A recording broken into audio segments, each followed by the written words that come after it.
هنا لاحظوا أكثر من مدافع في منطقة الجزاء، لكن الكثرة السلبية. لاحظوا هنا هدف سليم 100% ورأسية.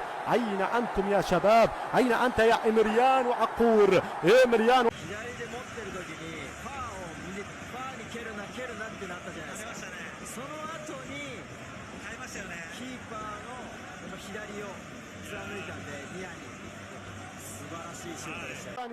قلت لكم إخوتي الكرام أن المنتخب السوري يجب أن يركز.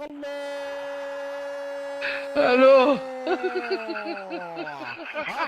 يأتي للمنتخب يا بني مليان وعقور. ولك الو المباراة استقبال جليل أبعد الكثير من الكرات. هنا محاولة، الله، في الشباك في الشباك في الشباك. ولك الو نسور قاسون، النسور الجريحة.